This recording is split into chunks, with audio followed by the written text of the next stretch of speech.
Kita akan lihat kehidupan Zakius hari ini. Saya percaya semua kita sudah tahu kisah itu, tapi baik kita baca lagi Lukas 19. Lukas 19 tentang Zakius. Keterbukaan bisa terjadi karena hadirat Tuhan itu luar biasa dalam kehidupan kita. Ya, keterbukaan bisa terjadi karena hadirat Tuhan. Dan mari kita tetap pegang pada apa yang Tuhan berikan kepada kita. Orang Kristen yang tidak bisa terbuka, maka kemuliaan Tuhan tidak akan nyata dalam kehidupannya. Berarti matahari itu kalah dengan penutup yang kita berikan, penghalangnya itu. Mudah-mudahan terus ingat ilustrasi itu. Ya, Yesus masuk ke kota Yeriko ayat 1 dan berjalan terus melintasi kota itu. Di situ ada seorang bernama Zakius, kepala pemungut cukai, dan ia seorang yang kaya.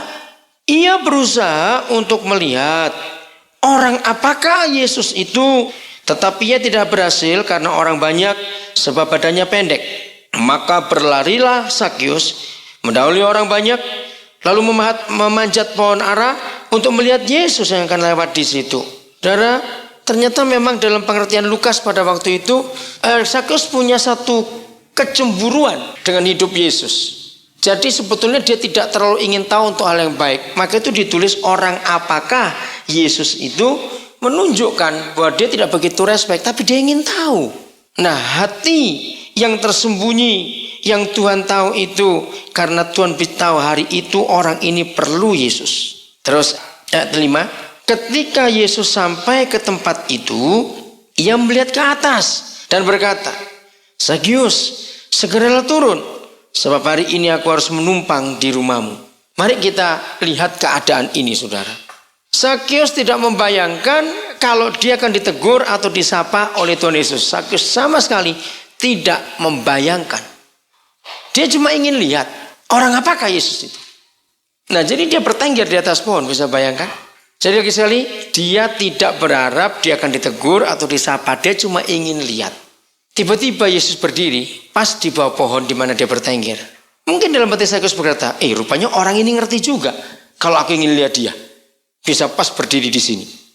Jadi puas-puas Zakius mengamati. Tapi yang Zakius tidak bayangkan, tiba-tiba Yesus melihat ke atas dan langsung panggil namanya. Kalau saya Zakius langsung jatuh kaget saya, saudara. Betul nggak? Nggak ada persiapan ditegur atau disapa. Dan lagi dari mana dia bisa tahu nama saya?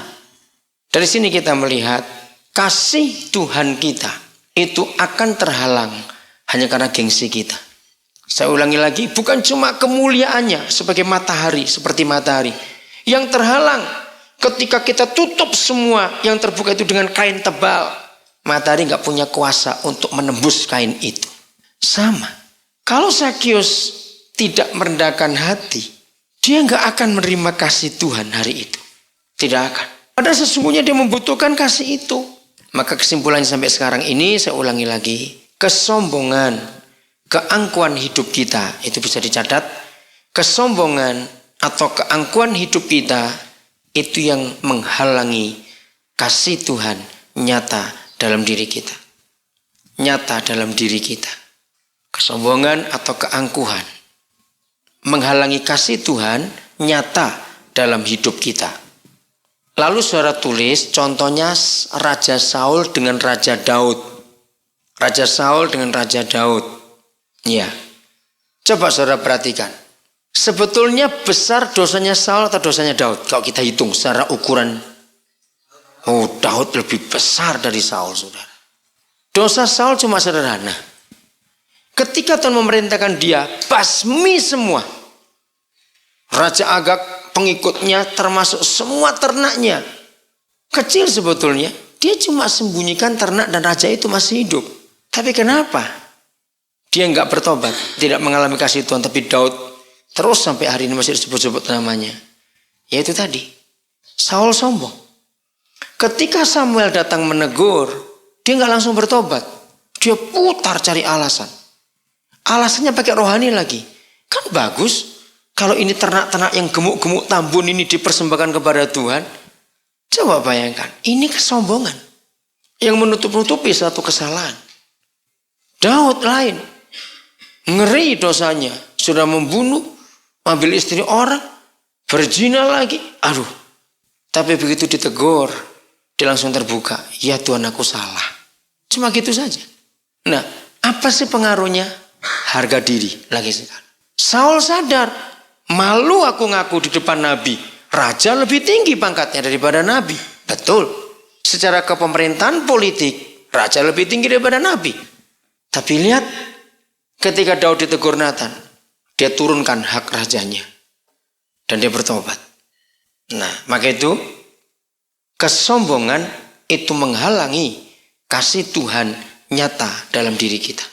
Rugi kita kalau kita nggak mau merendahkan diri, lalu membuka diri kita. Saudara, kasih Tuhan akan nyata luar biasa dalam kehidupan kita kalau kita buka diri kita. Dan sungguh Roh Kudus akan bekerja dahsyat sekali dalam hidup ini. Itulah Tuhan kita yang luar biasa. Nah, Sakyus seperti itu. Walaupun dia orang terpandang, orang kaya, orang punya kedudukan cukup baik di Yeriko. Tapi coba bayangkan, untuk orang setingkat Sakyus, walaupun orang Yahudi gak suka dia, tetapi kedudukannya cukup tinggi. Naik pohon, itu sudah tunjukkan bahwa dia itu mau hancurkan gengsinya. Betul gak? Ngapain orang penting naik pohon? Iya toh, undang saja Yesus ke rumahnya. Kenapa? Nah, jadi ini yang membuat Tuhan bisa tergerak langsung berhenti di bawah pohon itu. Karena di mana ada orang yang rendah hati, saudara, maka ini pepatah dunia ini. Di mana ada tempat yang rendah, maka air mengalir ke situ. Itu pepatah dunia. Dan ternyata memang itu penggenapan dari firman Tuhan. Dosanya Yudas dengan dosanya Petrus, kalau dihitung lebih besar dosanya Petrus. Sebab bagaimanapun dosanya Yudas itu masih bisa ditoleransi, sebab dia menggenapi rencana kekal penyelamatan. Ayo, kalau nggak ada Yudas, siapa yang bunuh Yesus? Iya toh? Dosanya Petrus nggak tercatat di Alkitab, bahkan itu kurang ajar. Saudara coba jujur, kalau kita suatu hari pernah nolong seseorang yang kita nggak pernah kenal, dalam badan terjepit, wah kita kasihan, mati dia kalau nggak tolong. Terus kita tolong dia, nggak kenal sama sekali. Dari kita tolong dari yang pertama sampai kedua, kita carikan kerjaan sampai dia bisa berhasil. Bertahun-tahun dia tinggal dengan kita, dari nggak ada apa-apa sampai berhasil. Setelah dia berhasil, toto dia bilang di depan orang, aku nggak pernah kenal dia. Markus menulis, Petrus pakai sumpah, aku nggak pernah kenal orang itu. Kalau Yesus kayak kita, habis kita tersinggung betul, kurang ajar kamu. Mertuamu pernah mau mati, aku sembuhkan. Betul nggak? Kamu pernah mau tenggelam, kalau tahu begini aku biarkan kamu mati tenggelam malam itu, biar aja. Sumpah lagi. Dan itu bukan cuma 3 kali, saudara. 3 kali yang cuma pada sekali peristiwa di halaman rumah Imam Kayafas, Imam besar Kayafas.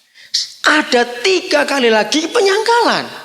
Ketika ada 3 kali berita Yesus bangkit, 3 kalinya pun Petrus berkata, aku tidak percaya. Jadi penyangkalannya itu 6 kali. Yang ke-7 kali ini lebih parah lagi. Kan dalam Lukas 5 ditulis, Petrus menyerahkan diri kepada Yesus, dia buang semua, lalu ikut Yesus. Ditulis jelas. Bagaimana suatu hari waktu dia kecewa, tuannya mati, terus dia kembali tangkap ikan. Nah, berarti bohong selama ini. Dia masih sembunyikan perahunya ternyata. Nah, kalau dia mau tangkap ikan, dapat perahu dari mana kalau nggak ada yang sembunyikan? Ini satu kebenaran luar biasa. Maka itu tolong, siapa dulu punya latar belakang yang jelek, misalnya perzinahan, pornografi, jangan sampai saudara masih simpan buku-buku atau gambar-gambar itu. Dulu yang terikat dengan mabuk-mabuk, saudara, botol-botol minuman yang luar negeri itu bagus-bagus botolnya. Jangan disimpan. Ya toh, apa saja yang dulu kita pernah buat, jangan disimpan. Walaupun kita nggak pakai. Buktinya Petrus ini, dia simpan perahunya. Nah, pada waktu kita lemah, mereka panggil-panggil lagi. Ya toh. Nah, kelemahan kita sering terjadi sebagai manusia. Nah, terus nggak cuma itu. Petrus tidak sekedar kembali ke hidup yang lama dan ambil perahunya yang kurang ajar. Ini dia. Kalau kamu Petrus, kalau Tuhan kayak saya, mau berdosa dan mau masuk neraka, masuklah sendiri. Jangan aja orang-orang benar ini tadi. Yohanes diajak, Yakobus diajak tangkap ikan semua malam itu. Bayangkan ini dosa macam apa ini? Bisa ngerti urutan ini saudara? Nah, jadi dosa Petrus jauh lebih besar daripada dosa Yudas. Tapi kenapa kebalik? Yudasnya mati, Petrusnya dipakai Tuhan terus. Kerendahan hati. Yudasnya sombong. Dia nggak mau balik kepada Yesus. Lebih baik mati aku. Saudara, mari kita tempatkan diri kalau kita Yudas. Malu nggak? 3,5 tahun tinggal sama-sama. Uangnya kita yang pegang. Ternyata kita mengkhianati dengan ciuman itu tadi. Malu Yudas. Malu aku ketemu Tuhanku karena aku sudah membunuh dia. Seharusnya nggak apa-apa. Nah, jadi sekali lagi contoh ini menunjukkan kepada kita kerendahan hati itu membuka seluruh berkat Tuhan nyata dalam kehidupan kita. Untuk apa kita sombong? Saudara, renungkan kata-kata ini. Kalau toh orang tidak pernah tahu kesalahan-kesalahan kita karena kita nggak pernah terbuka. Tapi orang tahu nggak kalau kita orang bersalah? Coba jawab. Orang tahu tidak kalau kita orang bersalah? Tahu, walaupun nggak pernah cerita. Memang kita orang bersalah semua. Ngerti kata-kata ini? Nah, untuk apa kita pertahankan? Karena memang kita sudah tahu. Orang lain tahu kok. Walaupun kita tidak pernah cerita. Nah, dari konsep ini saya berhasil terbuka. Untuk apa saja. Saudara, sampai hari ini kami suami istri, bahkan saya belum menikah dulu, saya sudah ajar semua anak. Sampai begitu rupa keadaannya. Saya itu tidak pernah selama ini tinggal sendiri. Dan begitu saya mau menikah, saya persiapkan istri saya. Nanti kalau kita sudah menikah, kita nggak cuma berdua loh. Hah, dia kaget pertama. Dengan siapa? Dengan banyak orang. Lama saya meyakinkan dia. Kenapa saya senang tinggal dengan rame-rame saudara? Saya ingin terbuka. Sampai hari ini saudara, saya tidak pernah kunci almari saya, tas saya, tempat uang saya nggak pernah kunci sampai hari ini. Dari sejak saya jadi hamba Tuhan. Buku tabungan saya ada banyak. Banyak orang yang tahu. Saya suka titipkan kepada mereka. Maka itulah anggota tim juga. Mereka begitu hormat kepada saya karena mereka tahu hidup saya ini terbuka betul dalam segala. Sampai hari ini pelayanan, saya belum pernah pelayanan kemana saja seorang diri. Saya belum pernah. Maka itu banyak hamba Tuhan heran lihat saya keluar negeri pun. Kalau tahu saya cuma dibayari 1 tiket, saya tetap akan ngajak orang lain. Paling tidak 1. Seringkali lebih. Karena saya mau diketahui hidup saya oleh semua orang. Nah, ternyata hidup terbuka seperti ini, itu hidup itu ringan sekali. Karena yang ngawasi saya banyak. Dalam segala hal. Dan itu luar biasa. Nah, dengan banyaknya orang yang ngawasi, saya akan terus terjaga. Untuk saya berhati-hati terus dalam hidup ini. Karena yang lihat banyak. Kalau cuma berdua aja suami istri, mau macam-macam gak ada orang tahu. Kalau saudara datang ke kota kami, ke Nabire, ke Manokwari, tempat pelayanan kami, saudara akan tahu. Semua anggota tim saya beritahu. Walaupun satu keluarga tidak boleh, cuma satu keluarga, harus ada orang lain di rumah itu. Belajar untuk terbuka. Nah di sini suami istri kalau ribut, orang juga tahu. Karena ada orang lain di rumah. Jadi kalau saya ribut dengan istri saya, orang lain juga tahu. Karena selalu ada orang di rumah. Seperti ini kami pergi. Kunci gak pernah kami bawa. Kami beri kesempatan, ada tamu, ada orang mau, kalau kami gak ada mau pakai tempat tidur aja di situ. Mereka tahu. Dan ternyata sungguh, hidup itu jadi indah sekali saudara. Gak ada hal-hal yang menutupi lagi. Maka itu saya katakan, kalau toh kita gak pernah terbuka tentang kesalahan kita, orang sudah tahu bahwa kita ini salah. Betul gak? Karena memang kita orang berdosa. Nah kan cuma tinggal selangkah lagi untuk kita jadi terbuka itu. Maka nanti kuasa Tuhan akan nyata dalam kehidupan kita. Saya lanjutkan ke Lukas 19 ayat 6. Lalu Zakius segera turun dan menerima Yesus dengan sukacita. Dengan sukacita, ini kata yang penting. Kalau kita menerima firman, kalau kita menerima Tuhan Yesus tidak dengan sukacita, maka semua itu jadi terhalang. Semua jadi terhalang. Berarti masih ada sekat-sekat, ada ketidaktulusan. Sama dengan kita terima tamu di rumah kita. Kalau kita tidak bisa terima tamu di rumah kita dengan sukacita, berarti kita terima dengan menggerutu, bukan? Kenapa dia datang lagi?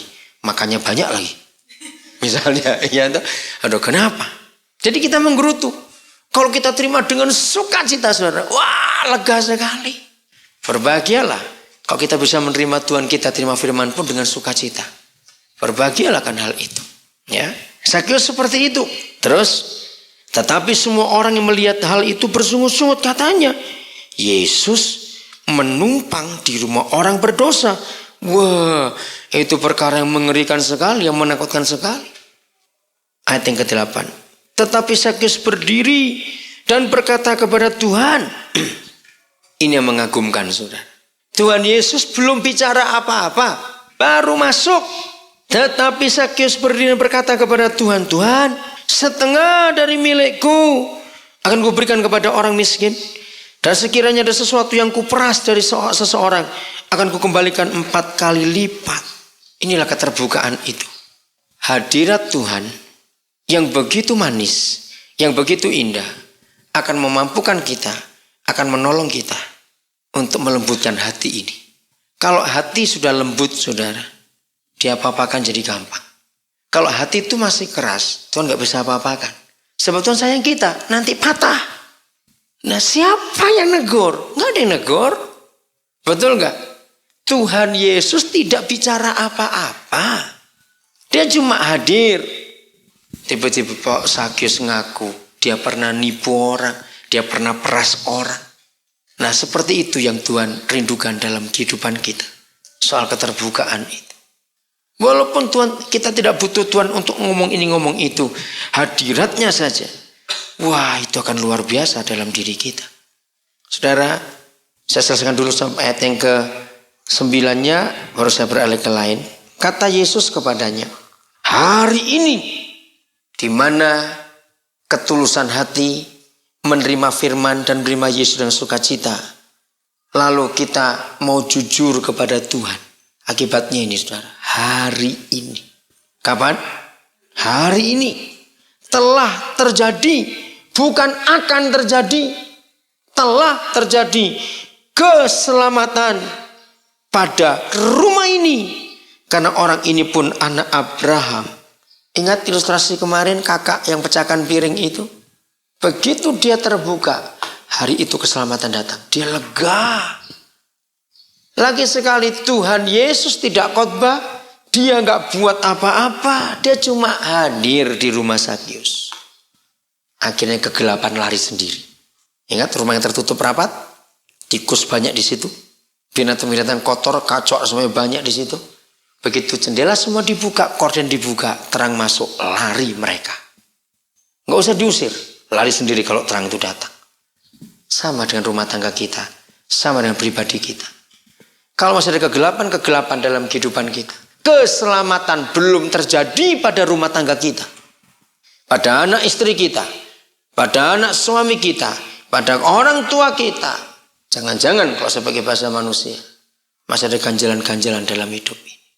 Tolong para suami, kalau sampai istri itu sulit terbuka, kita harus periksa diri. Atau mungkin kita terlalu kejam, atau kita terlalu jahat, atau kita terlalu banyak melukai dia masa lalu. Sebelum kita bertobat. Sehingga istri jadi dingin dan rasa acuh tak acuh. Tolong. Lewat pelajaran ini, lewat DTS ini, sungguh semua harus dipulihkan total, saudara. Hal-hal yang mengecewakan masa lalu, hal yang tidak enak, coba diungkapkan. Apa? Target Tuhan Yesus. Khusus untuk suami istri. Baik yang istrinya di sini ataupun yang tidak. Mari kita siapkan hati untuk rumah tangga kita diperbarui. Katakan amin. Sungguh, selesai dari pelajaran ini, Tuhan sangat berharap pemulihan besar-besaran terjadi pada pernikahan kita dan keluarga kita. Itu yang Tuhan rindukan. Maka itu saling berjanji. Kalau satu mengungkapkan, istilah teguh tadi bagus. Dan kemarin saya sudah sampaikan. Janji, kalau satu pihak, entah istri atau suami terbuka, lalu separah apapun keadaannya, janji tidak boleh marah. Itu tuh sudah lewat. Jangan bilang, aduh kalau tau begini aku gak menikah dengan kamu. Awas ngomong seperti itu. Awas bicara seperti itu. Saudara, Sakius ini kan memalukan. Jadi orang-orang tahu jadi kamu itu kaya gara-gara peras orang kamu. Dia terbuka. Pada hari ini terjadi keselamatan kepada rumah ini. Oh, betapa bahagianya kalau Tuhan Yesus berkata ini kepada kita. Amin. Betapa bahagianya hidup ini akan mengalami perubahan yang luar biasa, saudara. Maka itu sudah jangan simpan sampah. Simpan uang boleh. Jangan simpan sampah. Untuk apa sampah disimpan? Sumber penyakit. Jadi halo persoalan begitu nenek ya. Halo masalah. Amin. Haleluya. Jadi kita gak usah takut. Saudara, kita rindukan keselamatan untuk datang. Ya, terjadi pada keluarga kita, pada hidup kita. Setelah hari ini, sungguh ada perubahan-perubahan yang luar biasa. Akan ada pemulihan, perbaikan yang kita gak pernah mikir. Tapi dia kerjakan untuk kita semua. Ayat 10-nya. Sebab anak manusia datang untuk mencari dan menyelamatkan yang hilang. Ini bantahannya kepada orang-orang lain yang mengatakan kenapa dia ada di rumah orang berdosa. Jadi kalau kita mau terbuka, yang untung itu kita. Yang rugi pasti setan. Katakan amin. Kenapa kita yang untung? Karena setan lari dari kita. Yang rugi setan karena setan gak punya tempat lagi dalam kehidupan kita. Oh, itu hidup itu menyenangkan sekali kalau kita ngalami seperti itu. Ini sungguh kerinduan Tuhan yang sangat besar dalam kehidupan ini. Sangat besar. Filipi pasal yang kedua. Dengan melihat bagian ini dalam kehidupan Paulus pada pelayanannya. Ayat 1 mulai. Filipi pasal 2 ayat yang pertama. Jadi karena dalam Kristus ada nasihat, ada penghiburan kasih, ada persekutuan roh, ada kasih mesra, dan ada belas kasihan. Suami istri, mari kita pakai ayat ini lebih dulu sebelum kita gunakan firman ini untuk hidup bermasyarakat atau bergereja. Jadi karena dalam Kristus, bukan dalam hal-hal yang lain. Bukankah kita menikah dalam Kristus? Betul? Semua sudah diberkati belum pernikahannya? Enggak ada yang di KUA atau pernikahannya? Iya? Iya, cuma tanya Bu Rusma. Iya, ya Pak Peter dalam bergumulan itu luar biasa. Ya dalam ngomong kemarin itu, kalau itu Tuhan kehendaki, kalau istrinya sudah siap, sudah sebelum akhir DTS ini, kita akan mantu di sini. Pak Peter dan istri akan diberkati nanti. Ya, biar kita doakan terus untuk hal itu ya toh. Sebelum akhir DTS ini, staf siap pokoknya. Ya, nah, kembali pada masalah ini. Karena di dalam Kristus itu ada 5 hal penting. Ya, 1 ada apa tadi? Nasihat. Nah, lawan katanya nasihat itu gosip. Jangan dipakai yang ini, nasihat saja. Yang kedua, di dalam Kristus ada penghiburan kasih. Luar biasa. Masalah boleh banyak, tapi kalau penghiburan kasih melimpah dalam hidup pernikahan kita, nggak ada percekcokan yang berarti. Paling sebentar saja selesai. Penghiburan kasih. Pakai itu. Nanti pernikahan kita akan indah sekali. Saya ulangi sedikit nasihat. Saudara, berapa banyak rumah tangga mengalami kehancuran gara-gara ini. Ketika suami atau istri tidak punya tempat untuk mengungkapkan kepada pasangannya. Dan tadi sudah kita ngerti ilmu jiwa, manusia itu perlu tempat sampah.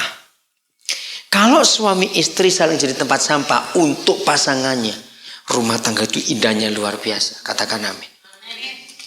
Lagi sekali, kalau suami istri itu mau saling jadi tempat sampah, biar istri keluarkan semua unek-uneknya. Suami diam saja. Ya keranjang sampah kan diam, masa ngomel. Mau di siapa saja dia diam. Betul? Itu keranjang sampah. Maka pernikahan itu luar biasa. Nah setelah itu bisa, maka ini. Tidak mungkin istri atau suami cari keranjang sampah ke tetangganya. atau ke tempat lain. Tapi ini banyak terjadi. Maka rumah tangga jadi hancur. Karena orang lain tahu di dalam ada apa. Ngerti maksudnya? Ini sumber kehancuran juga dari pernikahan. Karena bagaimanapun juga namanya manusia itu perlu tempat untuk curhat. Tapi kalau suaminya gak pernah punya waktu, istrinya gak pernah punya waktu, kalau toh punya waktu, tapi baru ngomong 2 kata, sudah pecah peperangan lagi. Maka yang lain semuanya malas jadi bicara begini nih. Kalau kita berkata malas berbicara, komunikasi terputus, iblis sudah masuk. Ini selalu urutannya. Maka itu ada nasihat, ibu bapak, saudara-saudara, katakan amin. Di dalam Kristus ada nasihat. Mari suami istri bukan cuma jadi keranjang sampah, tapi jadi penasihat untuk masing-masing. Ada nasihat. Firman ini luar biasa, saudara. Maka itu betul kata Paulus dalam Galatia 2. Tidak ada hukum yang bisa menentang hal-hal ini. Siapa bisa menentang? Memang ini yang kita butuhkan. Ada penghiburan kasih. Seorang pendeta senior, dia masih hidup di Surabaya. Dr. Yusuf Bijaksana, pendeta Yusuf yang tulis tulang Elisa. Tahun 80-an awal dia pernah buat seminar keluarga dan saya hadir. Saya nggak tahu saudara, dari dulu saya itu suka belajar. Maka itu sejak saya belum menikah, sejak saya masih anak muda, saya sudah banyak nangani konseling masalah keluarga. Banyak orang heran juga. Bahan saya bukan karena saya suka dengar pengalaman hamba-hamba Tuhan dalam hidup pernikahan mereka. Dan saya mau belajar. Nah, pendeta Yusuf pernah buat seminar keluarga bagus sekali.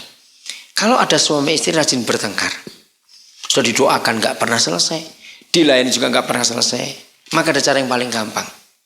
Letakkan gelas-gelas berisi air minum. Dulu belum ada aqua gelas, masih pakai gelas itu. Di tempat-tempat strategis di rumah kita.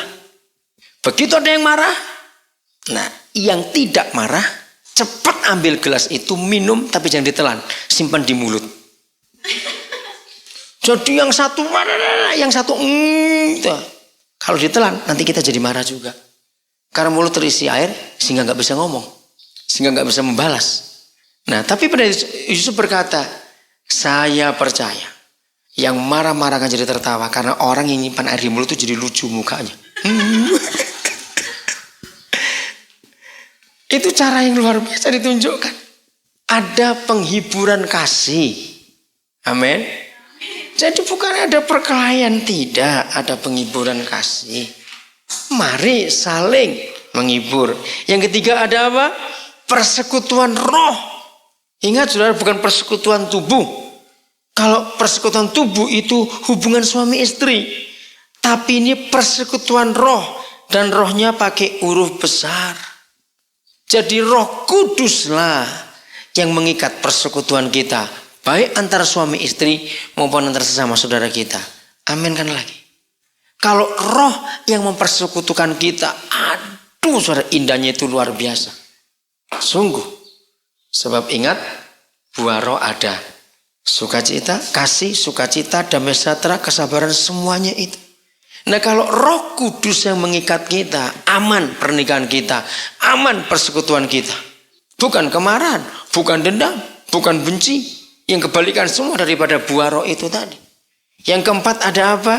Wah, ini manis sekali. Kasih mesra. Inilah Tuhan kita. Jadi walaupun sudah menikah 30 tahun, 40 tahun, gak apa-apa. Kalau masih kelihatan seperti anak muda, baik. Malah berbahagialah pernikahan kita. Kalau sudah menikah sekian lama, tetap merasa seperti orang pacaran. Aduh, itu indah sekali. Karena kalau tidak, kita akan jadi bosan. Maka itu ini hukum yang hebat sekali. Yang saya temukan dalam Alkitab ini, saudara. Kasih mesra. Ini hal yang sangat indah. Tutup dulu Filipi 2. Nanti kita kembali ke situ. Kejadian, saudara, kita akan menemukan kebenaran yang hebat. Kitab Kejadian, pasal yang kedua. Kemarin kita sudah singgung, tapi saya belum uraikan secara rinci. Nah, ini caranya ngecek apakah kasih mesra masih ada di pernikahan kita atau tidak. Ya, kalau ini ada, aman rumah tangga kita. Kejadian pasal yang kedua, saya baca ayat yang ke-23. Lalu berkatalah manusia itu. Jadi ini Adam baru selesai dioperasi, tulang rusuknya diambil. Nah, kalau sampai tulang rusuk diambil, ini operasi, Jadi ini bius total. Cuma itu Adam tidur nyenyak, saudara. Dia nggak tahu itu diapakan. Lalu berkatalah manusia itu setelah bangun. Coba kalimatnya bilang apa? Inilah dia. Ya, tulang dari tulang. Oke. Yang saya mau tanya begini. Kalau ada seseorang yang kaget lihat sesuatu yang dia belum pernah lihat, itu cara ngomong inilah dia itu dengan semangat atau dengan biasa saja? Wah, semangat sekali. Inilah dia. Hebat. Nah, ayat ini yang saya pakai dalam pernikahan saya dan saya bagikan kepada banyak pernikahan dan ternyata jadi berkat. Jadi begini, ini untuk suami. Setiap bangun tidur itu manusia itu masih asli. Ya toh, kalau bangun tidur masih asli, baunya pun masih asli.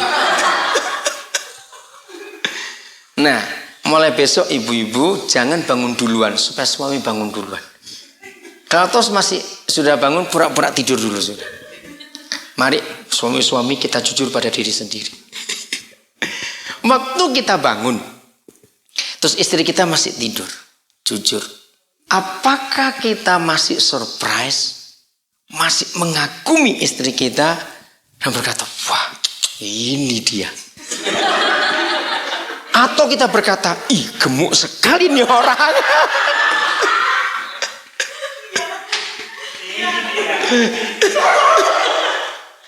Saudara, ternyata ini resep yang luar biasa untuk pernikahan. Hebat sekali Tuhan itu. Sungguh suami-suami, ayo kita jujur. Apakah kita masih mengagumi istri kita atau tidak? Setelah sekian tahun kita menikah, dengan cara ayat ini kita pakai. Apalagi kalau sampai kita maafin. Tapi itu kenyataan banyak suami seperti ini. Kalau sampai kita membayangkan bahwa yang ada di tempat tidur kita bukan istri kita tapi orang lain, itu kebencian Tuhan. Maka itu mari kita jujur. Kalau kita bangun pagi, jujur. Karena reaksi pagi hari itu murni betul. Kita belum terpengaruh dengan siapa-siapa juga. Nah, tolong suami-suami yang minta istrinya tetap kurus bertobat itu suami. Itu jahat betul-betul, saudara. Loh iya, karena zaman sekarang tuh banyak suami nggak suka kalau istrinya gemuk. Itu kurang ajar betul, saudara. Kenapa, Bu?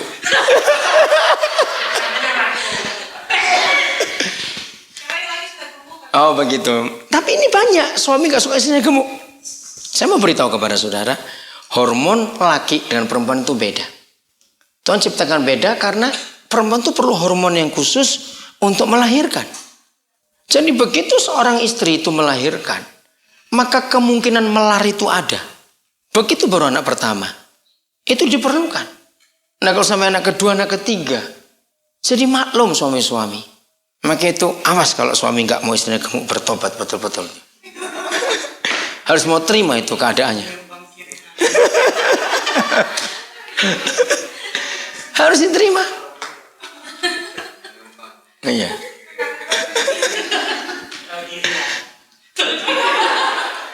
Karena itu anugerah. Ya, itu anugerah Tuhan. Jadi suami, ini ayat yang akan menolong kita. Apakah kasih mesra masih ada di pernikahan kita atau tidak? Waktu kita bangun pagi kita lihat secara jujur hati kita bagaimana terhadap istri. Kenapa? Inilah dia. Wah, ada satu sukacita yang luar biasa dalam kehidupan itu. Baik, kita kembali ke Filipi pasal yang kedua. Setelah ada kasih mesra, ada apa lagi di situ? Ada belas kasihan. Pernikahan kita harus diisi dengan ini juga. Jadi tidak cuma mengasihi, mencintai, tapi ada belas kasihan. Maka itu penting mengetahui masa lalu masing-masing. Belas kasihan akan muncul. Artinya kita bisa menerima pasangan kita. Sesalah-salahnya dia, kita bisa terima. Apabila kita tahu masa lalunya. Kalau kita tidak pernah tahu masa lalu pasangan kita, maka yang ada cuma tuntutan. Aku nggak mau tahu. Pokoknya aku mau kamu begini. Nah, tapi kalau masa lalunya tidak bisa menunjang apa yang kita tuntut, itu kita jahat sudah kepada pasangan kita. Betul nggak? Dia nggak mampu. Karena masa lalunya membuat dia seperti itu. Maka itu hukum kasih diperbarui. Kalau saudara ingat Yohanes 13 ayat yang ke-34. Sekarang aku memberi kamu hukum yang baru. Coba baca dulu kalau saudara belum tahu. Yohanes 13 ayat 34. Ya. Nah kalau sampai ada hukum yang baru berarti ada hukum yang lama. Betul. Yohanes 13 ayat 34. Ini untuk suami istri harus kita pakai. Karena belas kasihan itu harus mutlak ada dalam keluarga, dalam pernikahan. Juga dalam hidup bersama di gereja, di masyarakat. Saudara silakan baca salah seorang. Aku memberi perintah baru kepadamu, yaitu supaya kamu saling mengasihi, sama seperti aku telah mengasihi kamu. Demikian pula kamu harus saling mengasihi. Saudara, hukum ini luar biasa. Ayat 34, Yohanes 13. Yohanes 13, 34. Nah, kalau ada hukum yang baru, berarti ada hukum yang lama. Nah, ini bedanya. Hukum yang lama itu berbunyi, kasihilah sesamamu seperti kamu mengasihi dirimu sendiri. Nah, ternyata hukum itu tidak kuat. Nah, saya kembali kepada belas kasihan dalam pernikahan kita. Kalau istri kita dulu punya penyakit, pernah punya ngalami penyakit, di dalam ususnya, di dalam pencernaannya, pokoknya tidak boleh makan lombok atau cabai. Misalnya ini cuma contoh saja. Lalu dia menikah dengan seorang, wah, kalau makan itu bukan makan nasi pakai sambal, ini makan sambal pakai nasi. Misalnya begitu. Nah, dia nggak bisa. Kalau lihat masakan istrinya, mana ini ricanya, mana cabainya. Kenapa begini? Nah, kalau kita nggak tahu cerita masa lalunya, karena kita pakai hukum yang lama, kasihlah diri sesamamu seperti kamu mengasihi dirimu sendiri. Nah, cara suami ini mengasihi dirinya adalah dengan diberi banyak lombok. Itu cara dia mengasihi dirinya. Maka dia harus mengasihi istrinya seperti dia mengasihi dirinya sendiri. Berarti istri pun dipaksa untuk makan lombok juga. Mati itu istri. Karena dia punya masa lalu yang tidak baik dengan barang itu. Ngerti nggak saudara? Maka hukum diperbarui. Kasihilah saudaramu, sesamamu, seperti aku telah mengasihi kamu. Jadi, hukum yang baru ini harus kita pakai. Waktu Tuhan Yesus mengasihi kita, saudara, tidak ada unsur sedikit pun dia memaksa kehendaknya atas kita.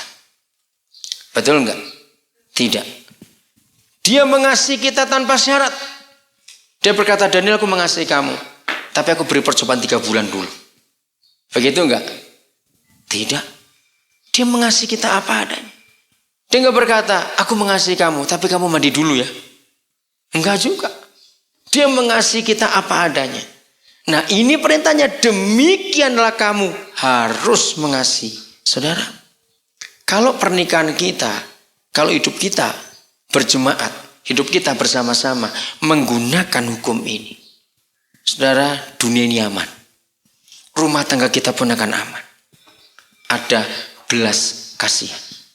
Tapi lagi sekali dimulai dengan keterbukaan cerita masa lalunya ini bagaimana, supaya pasangannya bisa melakukannya dengan keadaan yang sesungguhnya. Kalau tidak, maka perkara sedikit akan jadi besar, lalu hancur, lalu akan kacau. Maka itu mari kita jujur pada diri kita sendiri. 4 hal ini biar ada dalam pernikahan kita. Nasihat, persekutuan roh, kasih mesra, dan belas kasihan. Pakai itu dalam hidup sehari-hari, saudara.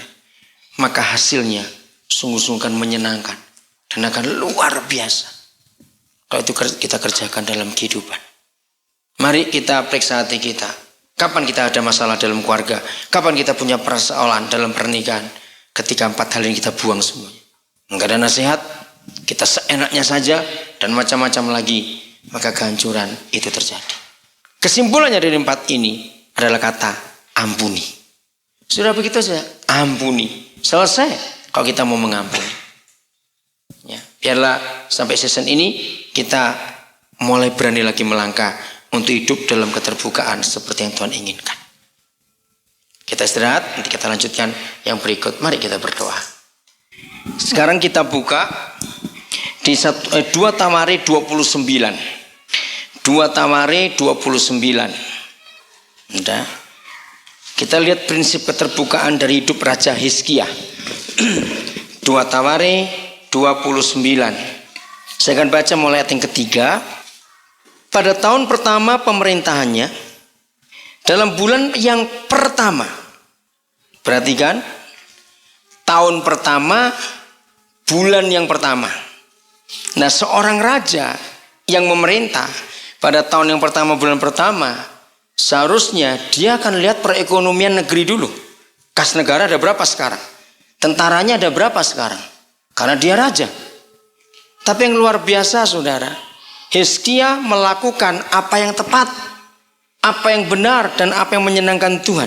Saya ulangi lagi, 2 Tawarik 29 ayat 3. Pada tahun pertama pemerintahnya, dalam bulan yang pertama, apa yang dilakukan? Membuka pintu-pintu rumah Yahweh dan memperbaikinya. Cukup lama pintu rumah Tuhan tertutup. Nanti kita akan lihat ayat selanjutnya. Ia mendatangkan para imam dan orang-orang Lewi dan mengumpulkan mereka di halaman sebelah timur. Katanya kepada mereka, dengarlah ya orang-orang Lewi, sekarang kuduskanlah dirimu, kuduskanlah rumah Yahweh Tuhan nenek moyangmu, keluarkanlah kecemaran dari tempat kudus. Karena nenek moyang kita telah berubah setia. Mereka melakukan apa yang jahat di mata Yahweh Tuhan kita. Telah meninggalkannya, mereka telah memalingkan muka dari kediaman Yahweh dan membelakanginya. Bahkan, nah ini saudara, mereka bagaimana? Menutup pintu-pintu balai rumah Yahweh dan memadamkan segala pelita. Mereka tidak membakar korban ukupan dan tidak mempersembahkan korban bakaran bagi Tuhan orang Israel di tempat kudus.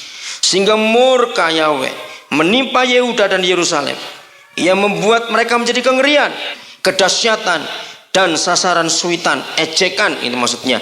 Seperti yang kamu lihat dengan matamu sendiri. Karena hal itulah nenek moyang kita telah tewas oleh pedang, dan anak-anak lelaki dan anak-anak perempuan kita beserta istri-istri kita menjadi tawanan. Bukan Tuhan mengancam, bukan Tuhan menakut-nakuti, saudara. Apabila rumah Tuhan dibiarkan tertutup, yang najis akan masuk. Dan bukan cuma itu, Tuhan terusir dari tahtanya. Karena Tuhan tidak bisa diam di rumahnya. Rumahnya tertutup rapat, dosa masuk. Maka itu ingat kemarin, filsafat tentang rumah. Sebagus apa rumah itu, semahal apa harganya. Kalau nggak ditempati oleh manusia, berarti rumah itu tertutup. Maka kotor, hantu yang masuk, kegelapan yang masuk. Dan karena Tuhan tidak ada di tahtanya, di mana rumah Tuhan itu harus di tengah-tengah umatnya, maka musuh dan penindas yang datang menindas mereka. Ngeri, saudara, anak-anak kita sampai jadi tawanan, jadi korban. Maka itu jangan biarkan iblis membohongi kita, iblis menipu kita dengan harga diri yang kita pertahankan dan kesombongan yang kita pertahankan. Tidak mau terbuka, hancur nanti itu. Mengerikan sekali. Kalau kita bisa terbuka, itu kan ada kelegaan, terang itu masuk. Maka itu kisah ini adalah kisah yang paling indah buat saya di antara raja-raja Yehuda. Sikapnya luar biasa terhadap rumah Tuhan. Saya lanjutkan pembacaan ini. Ayat 10 itu mulai pertobatan. Sekarang aku bermaksud mengikat perjanjian dengan Yahweh, mengulangi perjanjian dengan Abraham itu, Tuhan Israel, supaya murkanya yang menyala-nyala itu undur daripada kita. Anak-anakku, sekarang janganlah kamu lengah, karena kamu telah dipilih Yahweh untuk berdiri di hadapannya, untuk melayani Dia, untuk menyelenggarakan kebaktian dan membakar korban baginya. Saudara ingat kemarin 3 ayat, 1 Petrus 2:9, Wahyu 1 ayat yang ke-6, Wahyu 5 ayat 10. Kita adalah imamat yang rajani. Nah, garis bawahi ayat yang ke-11 ini. Saudara dan saya adalah imam-imam yang telah dipilih untuk berdiri di hadapannya, untuk melayani dia, untuk menyelenggarakan kebaktian dan membakar korban baginya. Ayat 11-nya tadi itu. Jadi saudara dan saya adalah orang-orang yang dipilih untuk berbuat ini di hadapan Tuhan. Dan itu sungguh luar biasa. Saudara, kita harus punya kebanggaan. Enggak jadi pegawai negeri tidak apa-apa, enggak jadi pejabat negara tidak apa-apa. Betul? Yang penting kita dipilih oleh pencipta alam semesta. Amin. Kita dihargai begitu rupa. Dan kita punya tanggung jawab, punya jabatan imam yang begitu hebat dalam kehidupan ini. Kita beri tanda saat 2 Tawaris 29. Nanti kita akan lihat bagaimana cara Hizkia melakukan mengikuti kehendak Tuhan itu. Sekarang bicara lagi masalah suami istri. 1 Timotius 3 ayat 8. Kalau kemarin kita mempelajari dari kitab Pengkhotbah pasal yang keempat, bagaimana fungsi suami istri yang sehati mengeluarkan apa? Panas. Dan itulah tenaga dan kuasa yang luar biasa. Anak-anak kita aman, terlindung. Maka itu jangan sampai karena gengsi, karena kita tidak mau merendahkan diri di hadapan Tuhan dan sesama kita, maka kita rela, biar aku masih punya duit, anakku sakit aku obatkan. Jangan sejahat itu. Ternyata obat tidak bisa menyembuhkan anak-anak kita kalau penyebabnya karena papa mamanya tidak pernah sehati. Mau dibawa ke negara mana saja untuk berobat, ternyata tidak akan menjawab. 1 Timotius 2 ayat 8. Oleh karena itu aku ingin, betapa besar keinginan Tuhan, supaya di mana-mana siapa?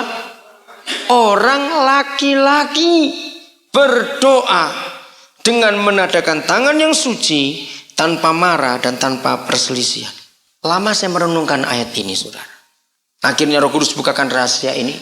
Maka dalam konseling pernikahan, maka saya akan lebih banyak cecar pertanyaan pada calon pengantin laki. Sebab istri itu cuma ikut, cuma tubuh kok.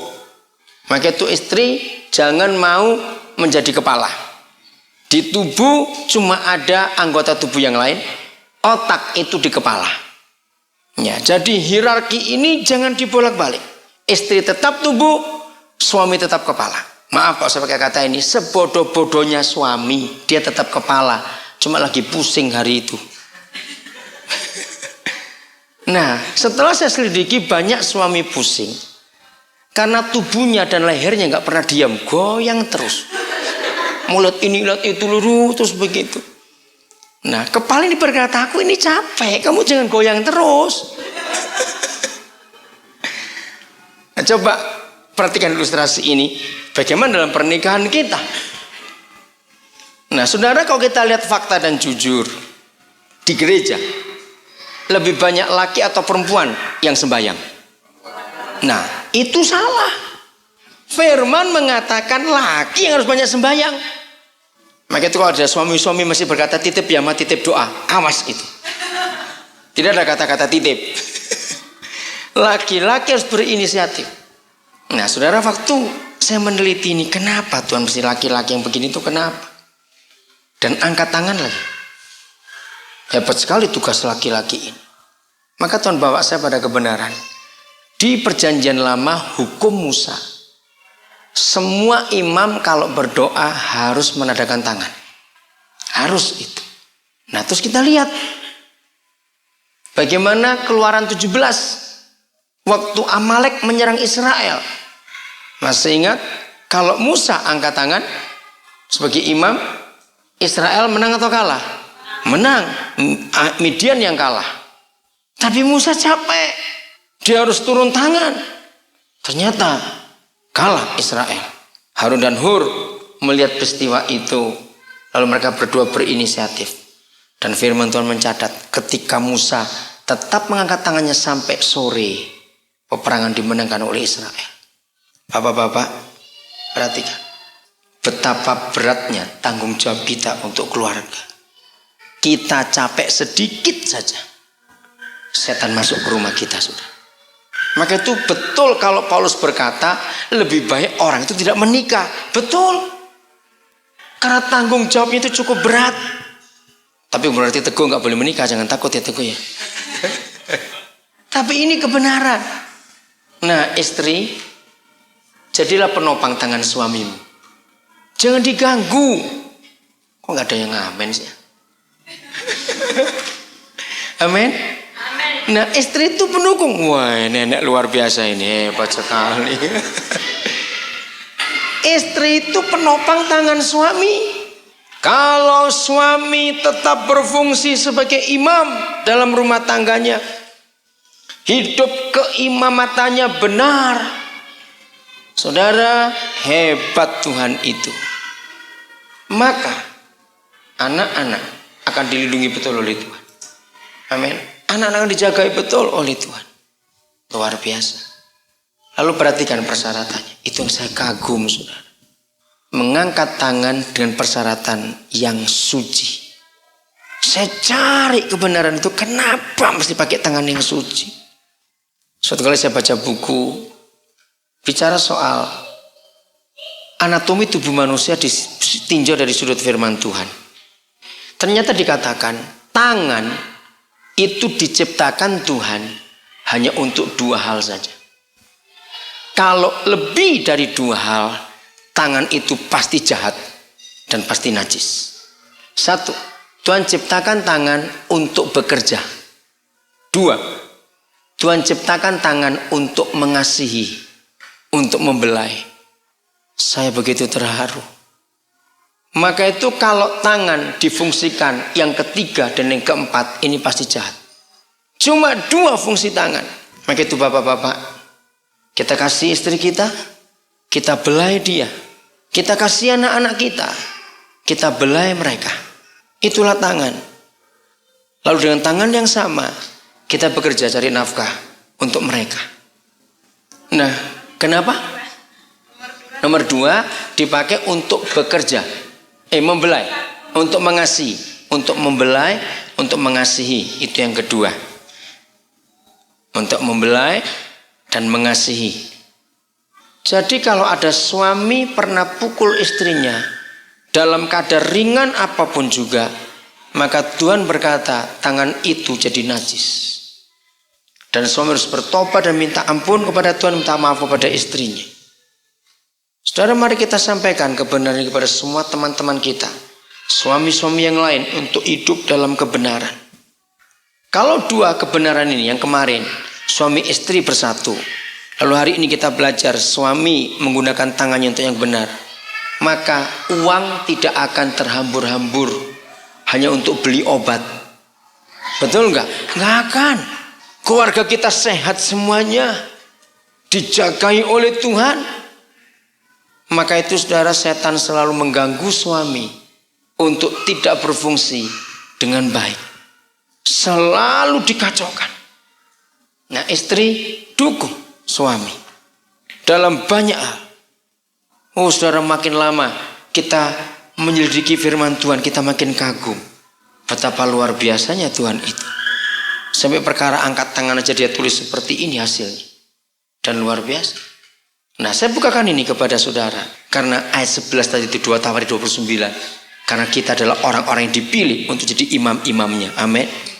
Kita punya tugas melaksanakan kebaktian dan membakar korban ukupan itu. Maka rumah tangga kita yang dijaga dengan baik.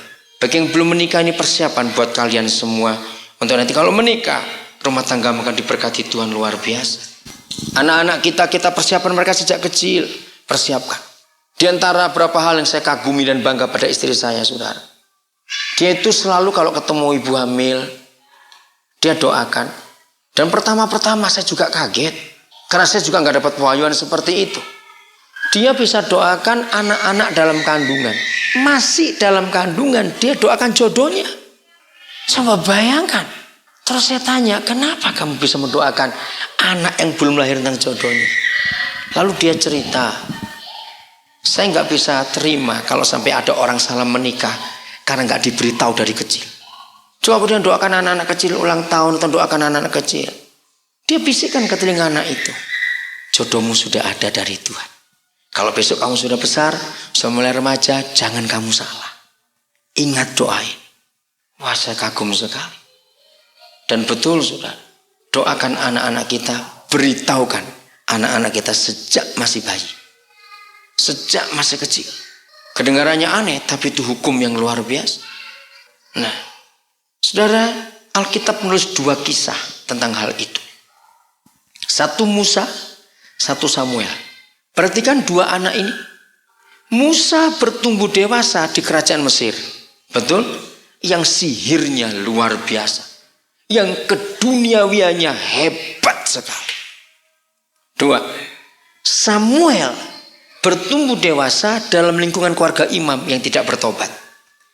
2 kakak angkatnya, masih ingat? Sampai Alkitab berkata orang dursilah 2 orang itu. Wih, ngeri sekali. Tapi 2 orang ini, Musa dan Samuel, tidak terpengaruh. Itu saya cari rahasianya. Dan setelah istri saya mendoakan anak-anak itu, saya baru ngerti. Kalau saudara buka nanti di kamar, dalam istirahat. Ternyata ini cara mempelajari Alkitab. Temukan kata yang sama di antara 2 ibu mereka ini. Baik ibunya Musa maupun ibunya Samuel. Ternyata Alkitab menulis 2 hal yang sama, yaitu menyusui. Betul? Walaupun Musa sudah dibawa ke kerajaan Mesir, tapi kan putri Firaun belum menikah, jadi nggak bisa menyusui. Miriam yang dekat-dekat, dia menunjukkan ada ibu. Miriamnya nggak bohong. Samuel juga begitu, disebut bagaimana Hana menyusui Samuel. Nah, di situ ketemu kebenaran. Ternyata selama mereka 2 disusui oleh ibunya, ibunya menanamkan firman dan kebenaran. Lalu saya gabung dengan ilmu jiwa. Ilmu jiwa berkata, anak balita di bawah 5 tahun, ya, itu seperti kertas polos putih bersih. Belum ada tulisan, belum ada gambar, belum ada coretan, belum ada warna, polos. Nah, kertas polos ini sangat tergantung orang tuanya. Mau diberi tulisan apa, mau diberi gambar apa, mau diberi goresan apa, mau diberi warna apa. Begitu kertas ini sudah penuh dengan semua tulisan, gambar, warna, goresan itu, ketika kertas ini sudah hidup di dunia, maka ada coba orang menulis yang lain lagi. Maka gambar dan tulisan pertama nggak akan terhapus. Itu sudah tersimpan di memorinya. Lalu saya hubungkan dengan kebiasaan hampir semua suku bangsa di dunia ini. Apalagi di daerah timur seperti Indonesia. Lihat orang-orang tua kita. Zaman sekarang agak jarang. Karena ibu-ibu pada malu kalau menyusui anaknya di depan umum atau bagaimana. Kalau dulu tidak orang tua itu. Nah, ternyata hampir semua suku bangsa, kalau perempuan-perempuannya, ibu-ibunya nyusui anaknya, itu ada harapan yang diungkapkan berupa tembang, nyanyian, atau kata-kata. Nah, saya hubungkan semuanya ini. Saya masih ingat waktu saya masih kecil tinggal di desa. Rupanya ibunya Musa dan ibunya Samuel, selama menyusui bayi mereka, dia masukkan firman Tuhan. Jadi kepada Musa ibunya berkata, kamu itu orang Ibrani, bukan orang Mesir. Walaupun kamu nanti besar di Mesir. Dan waktu mama mau mengandung kamu, Tuhan sudah bilang bahwa kamu ini begini-begini. Begitu pula Samuel. Aku minta kamu nak, bertahun-tahun, maka lahirlah kamu. Dan kamu itu adalah pilihan Tuhan. Kamu itu begini.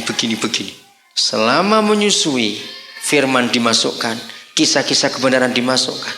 Maka kertas polos itu tertulis rapi tentang kebenaran itu semuanya. Dan ketika kertas ini di Mesir dan di keluarganya menyesatkan, enggak sempat lagi setan punya tempat untuk menulisi, karena sudah penuh kertas itu. Bisa ngerti ilustrasi ini, saudara? Dan itu sungguh luar biasa hasilnya. Maka itu anak-anak kita besok kalau sudah dewasa mereka mau menikah, sampaikan ini. Dan sekarang ini mumpung masih kecil, sampaikan kepada mereka, nak, jodohmu sudah ada. Kamu jangan salah menikah. Mungkin mereka nggak ngerti apa yang kita omongkan. Saya percaya bayi Musa dan bayi Samuel nggak ngerti mamanya ngomong apa itu. Tapi karena manusia punya memori, kalau kita belajar itu, memori itu yang merekam dulu. Nggak dimengerti nggak apa-apa. Tapi yang penting disimpan dulu. Saudara, seperti itu Tuhan itu, bayangkan. Luar biasa. Jadi istri saya yakin, kalau anak-anak diberitahu sejak kecil, bahkan saudara, Bayi yang umur 5 bulan dalam kandungan itu pendengaran sudah ada, berfungsi. Tahun 91 bulan November saya belajar khusus masalah indera. 5 indera ini. Dan luar biasa. Dari 5 indera kita, maka yang diciptakan pertama kali oleh Tuhan adalah pendengaran. Yang diambil terakhir sebelum orang itu meninggal juga pendengaran. Lihat orang yang koma, gak punya penciuman, gak punya perabaan, gak punya penglihatan, gak punya rasa, tapi masih ada telinga. Kalau kita ngomong yang mengharukan, dia bisa menangis. Padahal dia gak dengar. Lalu kesimpulannya, setelah kami belajar November 91, mengapa pendengaran begitu hebat? Tuhan menjawab, supaya manusia dengar Injil sejak dalam kandungan. Dan punya kesempatan dengar Injil sebelum dia mati. Saudara, sejak itu kalau ada ibu hamil sudah 5 bulan kandungannya, maka saya bilang kepada suaminya, sering bicara di perut istrimu. Supaya anak ini hafal, oh ini suara papaku. Maka itu kenapa anak dekat dengan mamanya? Karena dibawa mamanya terus, dia cuma dengar suara mamanya.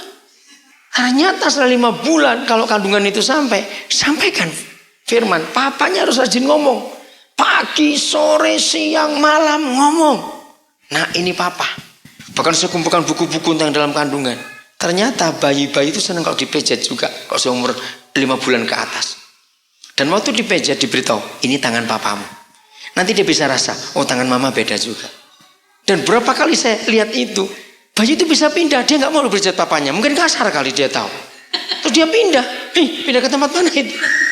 Luar biasa itu anak-anak dalam kandungan, saudara. Jadi sejak kecil dalam kandungan pun anak itu sudah bisa dengar. Maka itu ketika Lukas 1 menulis bagaimana Yohanes Pembaptis penuh Roh Kudus dalam kandungan, maka istri saya selalu mendoakan setiap kandungan, Tuhan penuhi anak ini dengan Roh Kudus.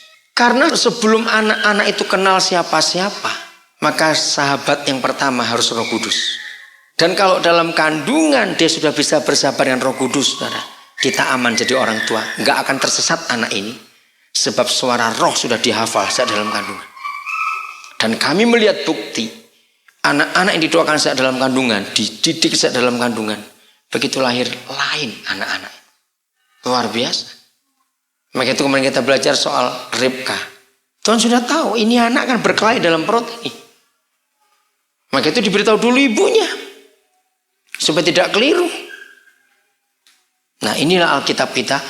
Begitu sempurnanya dia di dalam kebenaran untuk mengungkap semua hal yang luar biasa itu tadi.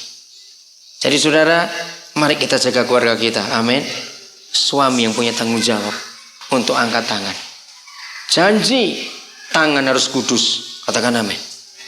Tidak ada kesalahan yang kita buat sebagai suami dengan tangan kita. Jangan. Tanpa marah, tanpa perselisihan. Jadi hati pun harus beres.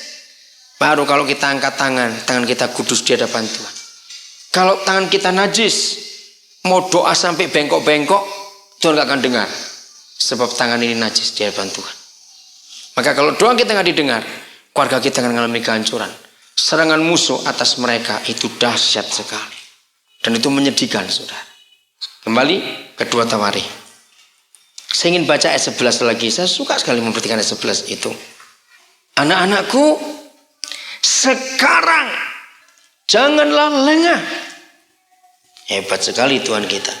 Karena kamu telah dipilih Yahweh untuk berdiri di hadapannya, untuk melayani Dia, untuk menyelenggarakan kebaktian dan membakar korban baginya. Kita sudah dipilih untuk itu. Keluarga kita sangat tergantung kita para suami. Lalu bangunlah orang-orang Lewi itu, yakni dari Bani Kehat. Saya nggak usah baca itu, langsung ayat 15. Mereka mengumpulkan saudara-saudaranya dan menguduskan dirinya dalam nama Yesus. Wahyukan ayat ini Tuhan. Saudara, sebagai imam-imam kita harus rajin menguduskan diri kita. Kemudian mereka datang menurut perintah raja sesuai dengan firman Yahweh, lalu mentahirkan apa? Rumah Tuhan itu. Tidak tahukah kamu bahwa titik-titik adalah rumah Tuhan? Apa itu? Tubuhmu. Tahirkan tubuh ini. Karena di tubuh inilah Tuhan kita bertakhta. Ayat 16. Sesudah itu masuklah para imam ke bagian dalam rumah Yahweh untuk mentahirkannya. Semua yang najis yang didapati mereka di dalam bait Yahweh dibawa ke pelataran rumah Yahweh. Orang-orang Lewi menerimanya untuk diangkut keluar ke lembah Kidron. Itu tempat kuburan, saudara. Pekerjaan menguduskan itu dimulai pada tanggal 1. Lihat sikap Hizkia. Bulan yang keberapa? Pertama. Berarti hari pertama pemerintahnya. Langsung dia buat ini. Hebat sekali. Pada hari ke-8 bulan itu, mereka sampai ke balai rumah Yahweh di bagian dalam dan menguduskan seluruh rumah Yahweh dalam 8 hari. Mereka selesai pada hari ke-16 bulan pertama. Lalu masuklah mereka menghadap Raja Hizkia dan berkata, kami telah mentahirkan seluruh rumah Yahweh, juga mezbah korban bakaran dengan segala perkakasnya, dan meja roti sajian dengan segala perkakasnya, dan segala perkakas yang dibuang Raja Ahaz ketika ia berubah setia pada masa pemerintahnya. Telah kami sediakan dan kami kuduskan. Sekarang semuanya itu ada di depan mezbah Yahweh.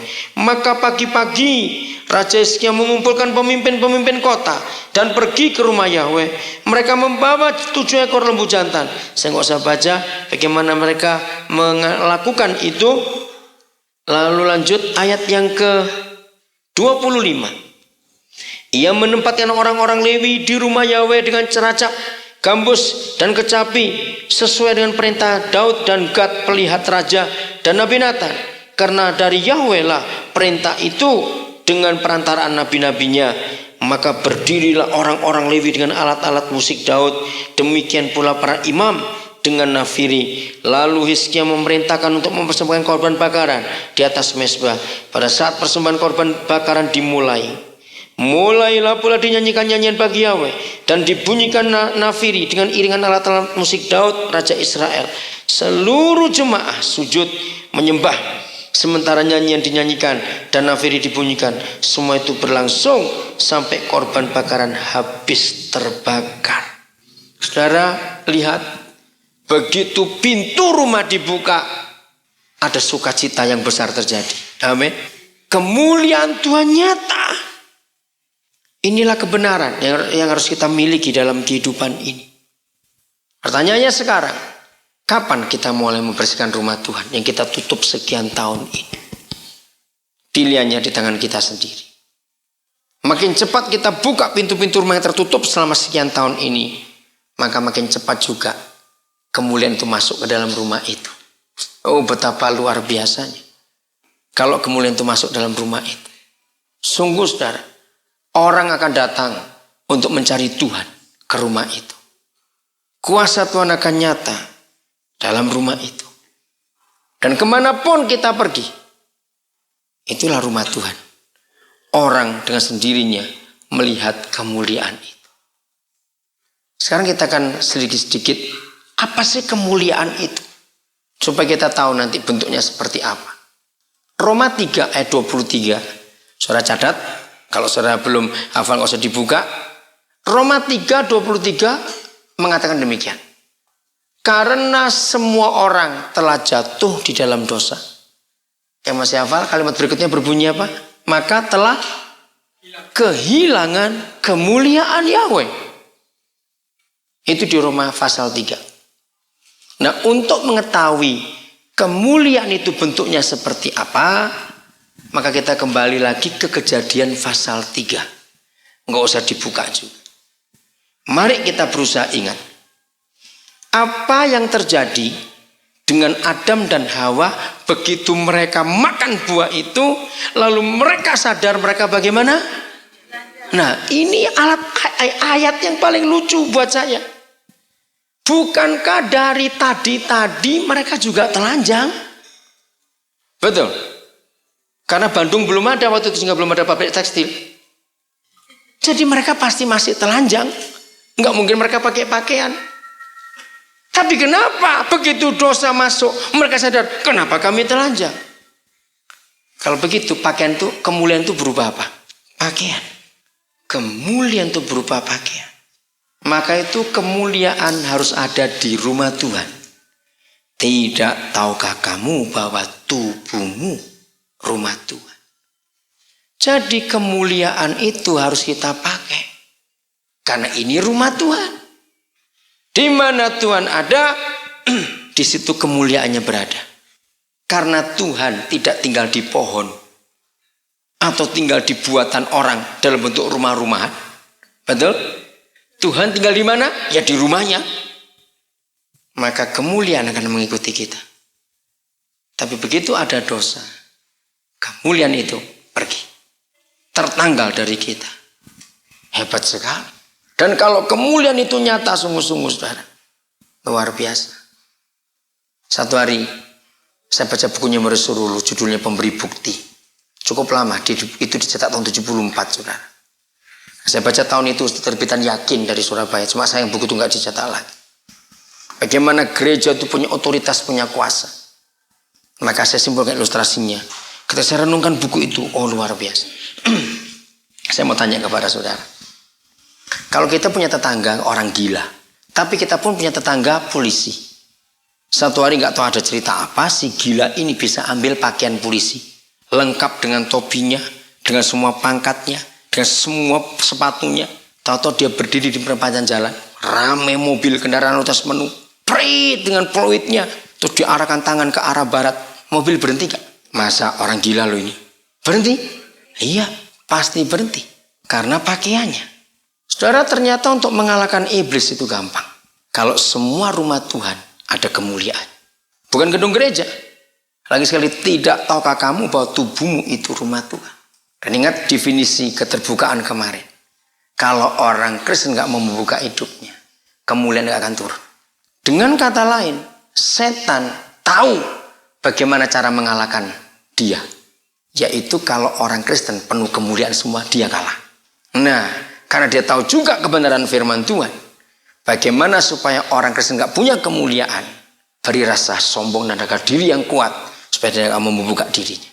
Karena begitu kita gak membuka diri kita, saudara, kemuliaan Tuhan gak akan nyata. Ya tetap tertutup. Terang benderang sekuat apa sinar matahari hari itu. Tetap tertutup. Dan inilah kemuliaan itu. Saudara bisa bayangkan kalau semua kita sebagai bapak ibu memakai pakaian kemuliaan itu. Mana setan mau datang ke rumah kita? Takut mereka. Karena ada otoritas, ada wibawa dalam rumah itu. Jadi saudara jangan tutup-tutupi sesuatu, nggak akan ada gunanya. Itu merusak diri kita sendiri juga. Mari kita minta Tuhan menyelesaikan. Buka semua pintu itu. Maka sungguh terang Tuhan nanti akan terbit di atasnya. Yesaya pasal 61. Kalau terang itu terbit, kemuliaan itu nyata, terjadi apa sesungguhnya? Yesaya pasal 60. Mulai ayat yang pertama. Yesaya 60 mulai ayat yang pertama.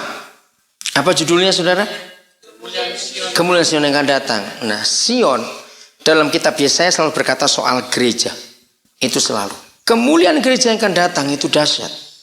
Bangkitlah, menjadi teranglah, sebab terangmu datang. Dan kemuliaan Yahweh bagaimana? Terbit atasmu. Saya ingin tekankan lagi dengan pendahuluan kemarin itu. Terang sehebat apa tengah hari ini? Kalau kita tutup semua rumah kita yang ada cahaya keluar, terang itu akan kalah. Nah, kalau gereja akan dimuliakan seperti ini, maka Tuhan minta kepada kita untuk bangkit menjadi terang. Begitu kita bangkit menjadi terang, maka kemuliaannya akan terbit atas kita. Kalau kemuliaan terbit atas kita, saudara, setan gak berani buat apa-apa atas kehidupan kita. Nah, mengapa kemuliaan harus terbit? Lihat ayat 2. Ini yang mengerikan. Sebab sesungguhnya siapa? Kegelapan menutupi bumi dan kekelaman menutupi bangsa-bangsa. Betul saudara, makin hari makin gelap dunia ini. Kalau dunia makin hari makin gelap, betul? Yang bersalah pasti orang Kristen. Karena apa? Sumber terang cuma kita, bukan yang lain.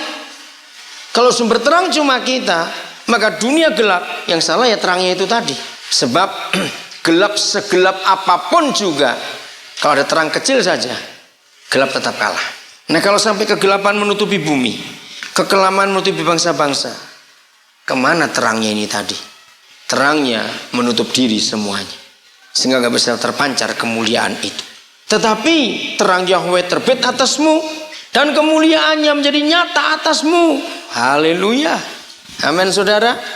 Ini yang kita nanti-nantikan. Nah akibatnya ini saudara, Tuhan sadarkan setiap gerejamu di bumi ini. Ayo kita baca sama-sama ayat yang ketiga saja. 1, 2, 3. Bangsa-bangsa berduyun-duyun datang kepada terangmu, dan raja-raja kepada cahaya yang terbit bagimu. Haleluya, katakan amin. Maka itu iblis mati-matian menutupi rumah Tuhan dengan rasa sombong dan harga diri. Makin rapat ditutup semua jendela, makin gelap rumah Tuhan itu. Karena iblis tahu kalau dibuka, orang datang berduyun-duyun kepada terang itu. Nah iblis gak suka ini. Betul gak? Karena iblis suka semua orang ke neraka. Iblis gak suka semua orang ke terang itu. Karena kalau orang menuju terang itu, iblis gak bisa dekat, gak bisa menjamah orang-orang dalam terang itu. Jadi saudara belajar di sekolah ini, karena saudara hati Tuhan untuk bangsa-bangsa itu luar biasa. Dan kitalah orang-orang dipakai untuk membawa bangsa-bangsa itu. Dan bukan cuma bangsa-bangsa saudara, siapa lagi? Raja datang juga. Gak main-main akibatnya. Nah ayat 4, waduh luar biasa ini saudara. Kalau saudara baca ayat ini dan tidak bergairah, pasti bukan orang Kristen. Gitu aja sudah. Kenapa sampai setegas itu? Bayangkan, angkatlah mukamu, lihatlah ke sekeliling. Mereka semua bagaimana? Datang kemana? Berimpun kepadamu, kepada terang itu tadi. Sukacita enggak kita? Begitu kita angkat kepala kita, mata, woi, orang datang berimpun kepada gereja yang dimuliakan Tuhan tadi itu. Dengan kata lain, menginjil itu tidak susah. Menginjil itu gampang ternyata. Kalau terang itu terbit atas kita, kemuliaannya dinyatakan atas kita, luar biasa. Bukan cuma itu saudara, anak-anakmu laki-laki datang dari jauh, anak-anakmu perempuan digendong. Pada waktu itu engkau akan heran melihat dan berseri-seri, engkau akan tercengang dan akan berbesar hati. Enggak bisa bayangkan ya, ini sukacita model apa yang seperti ini. Inilah kesukaan gereja. Gereja bersukacita bukan karena bisa beli alat musik baru, bukan karena pakai AC, tidak. Gereja harus bersukacita karena melihat orang-orang datang kepada Yesus berbondong-bondong itu tadi. Gampang kalau cahaya Tuhan terbit atas kehidupan kita, terangnya nyata atas kehidupan kita sungguh-sungguh. Saudara, nah sekarang berkat akan mengalir. Lihat, sebab apa? Ayo baca, gak usah ragu-ragu. Apanya? Sebab kelimpahan dari mana? Seberang laut akan kemana? Beralih kepada kita. Dan apalagi kekayaan bangsa-bangsa akan dibawa kemana? Datang kepada kita. Seru sekali kalau gereja menggenapi ini semuanya. Nah nubuatan berikut saudara, itu yang Tuhan janjikan untuk bangsa kita. Ya, saya baca, sejumlah besar unta akan menutupi daerahmu, unta-unta muda dari Midian dan Eva.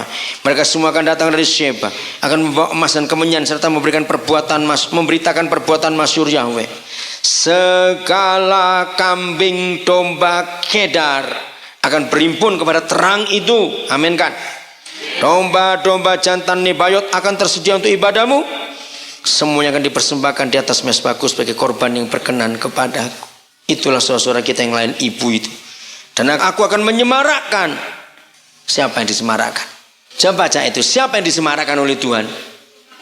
Rumah keagungan Tuhan. Siapa rumah itu? Ya sudah. Inilah yang Tuhan tunggu-tunggu saudara. Dampak keterbukaan itu hebat sekali. Jangan hidup punya rahasia. Jangan hidup ditutup-tutupi. Buka saja. Nggak usah malu, nggak usah takut. Tuhan berharap setiap kita setelah mendengar firman ini mengetahui betapa dampak keterbukaan, lalu kemuliaan terbit turun atas gerejanya, dan kemuliaan membawa orang berduyun-duyun mencari Tuhan. Saya nggak tahu lagi kalau sampai masih ada orang yang keras hati. Ngerti kata-kata ini? Saya nggak tahu lagi. Maka hari ini saudara, Renungkan. Mari kita perhatikan itu baik-baik. Kehidupan kita akan dibawa kemana hari-hari ini. Suami istri yang belum pulih, ayo belajar untuk terbuka. Renungkan dulu. Supaya kasih Tuhan itu dinyatakan dalam kehidupan kita. Mari kita menghampiri Tuhan. Haleluya. Kita akan lihat kehidupan Zakius hari ini. Saya percaya semua kita sudah tahu kisah itu, tapi baik kita baca lagi Lukas 19. Lukas 19 tentang Zakius. Keterbukaan bisa terjadi karena hadirat Tuhan itu luar biasa dalam kehidupan kita. Ya, keterbukaan bisa terjadi karena hadirat Tuhan. Dan mari kita tetap pegang pada apa yang Tuhan berikan kepada kita. Orang Kristen yang tidak bisa terbuka, maka kemuliaan Tuhan tidak akan nyata dalam kehidupannya. Berarti matahari itu kalah dengan penutup yang kita berikan, penghalangnya itu. Mudah-mudahan terus ingat ilustrasi itu. Ya, Yesus masuk ke kota Yeriko ayat 1 dan berjalan terus melintasi kota itu. Di situ ada seorang bernama Zakius, kepala pemungut cukai, dan ia seorang yang kaya. Ia berusaha untuk melihat orang apakah Yesus itu. Tetapi ia tidak berhasil karena orang banyak, sebab badannya pendek. Maka berlarilah Zakius mendahului orang banyak, lalu memanjat pohon ara untuk melihat Yesus yang akan lewat di situ. Saudara, ternyata memang dalam pengertian Lukas pada waktu itu, Zakius punya satu kecemburuan dengan hidup Yesus. Jadi sebetulnya dia tidak terlalu ingin tahu untuk hal yang baik. Maka itu ditulis orang apakah Yesus itu, menunjukkan bahwa dia tidak begitu respect, tapi dia ingin tahu. Nah, hati yang tersembunyi yang Tuhan tahu itu karena Tuhan beritahu hari itu orang ini perlu Yesus. Terus ayat 5, ketika Yesus sampai ke tempat itu, ia melihat ke atas dan berkata, Zakius, segeralah turun, sebab hari ini aku harus menumpang di rumahmu. Mari kita lihat keadaan ini, saudara. Zakius tidak membayangkan kalau dia akan ditegur atau disapa oleh Tuhan Yesus. Zakius sama sekali tidak membayangkan. Dia cuma ingin lihat orang apakah Yesus itu. Nah, jadi dia bertengger di atas pohon, bisa bayangkan? Jadi lagi sekali, dia tidak berharap dia akan ditegur atau disapa. Dia cuma ingin lihat. Tiba-tiba Yesus berdiri pas di bawah pohon di mana dia bertengger. Mungkin dalam hati Zakius berkata, rupanya orang ini ngerti juga kalau aku ingin lihat dia. Bisa pas berdiri di sini. Jadi puas-puas Zakius mengamati. Tapi yang Zakius tidak bayangkan, tiba-tiba Yesus melihat ke atas dan langsung panggil namanya. Kalau saya Zakius langsung jatuh kaget saya, saudara. Betul nggak? Nggak ada persiapan ditegur atau disapa. Dan lagi dari mana dia bisa tahu nama saya? Dari sini kita melihat kasih Tuhan kita itu akan terhalang hanya karena gengsi kita. Saya ulangi lagi, bukan cuma kemuliaannya sebagai matahari, seperti matahari. Yang terhalang ketika kita tutup semua yang terbuka itu dengan kain tebal. Matahari gak punya kuasa untuk menembus kain itu. Sama, kalau Zakius tidak merendahkan hati, dia gak akan menerima kasih Tuhan hari itu. Tidak akan. Padahal sesungguhnya dia membutuhkan kasih itu. Maka kesimpulannya